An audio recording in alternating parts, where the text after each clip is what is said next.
झाला मित्रांनो, फायनली झाला, यश आलं. सही वाटतं रे. विचार सुद्धा करू शकत नाही असे सीन झालेत. आनंद सगळ्यात असं फक्त शोधता आला पाहिजे. तर सुंदर विहंगम नजारा. आणि इथे आपले मास्टर शेफ फ्रॉम भोपाळ देस्तेवाडा. दिस इज मॅगी, थोडीशी सिजिंग अँड बाद में आम्ही मिसळून खाई. घाबरलेलो, बोललो झालं, आपण घाबरलेलो पण नंतर बोललो झालं, मग आता काहीच नाही, फ्लेम कमी कर. फाइनली गाइस आपली कुरकुरीत मॅगी रेडी झाली आहे आणि अभी हम खाएंगे. प्लेट भी लेके आए हम.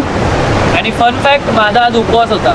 या माझ्यामुळे त्याचा उपवास पण तुटलाय, सोडलाय त्याने. आणि खाणार असतात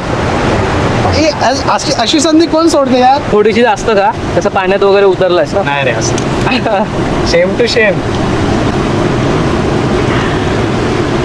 भूक लागली, भूक मित्रांनो, सकाळपासून काहीच खाल्लं नाही.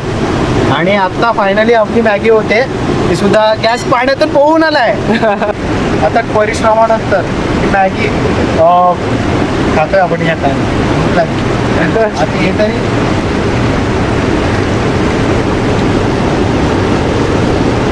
जबरदस्त झाले. म्हणजे काय गोडवा, काय सांगू तुम्हाला.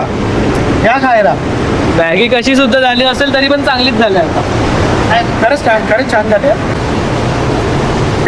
आवडली, चांगली झाली. मग नेक्स्ट टाइम काय चिकन रेसिपी. मित्रांनो, माझ्या आयुष्यात हे लोकेशन कायम लक्षात राहील. आणि निघताना मी एकच सांगेन, आपण जे कचरा करतो ना ते स्वतःसोबत घेऊन जा. कारण कुठेही जाताना ते परिसर म्हणजे आपण जातो ते आपली जागा म्हणून बघा, त्यामुळे ते परिसर स्वच्छ राहील.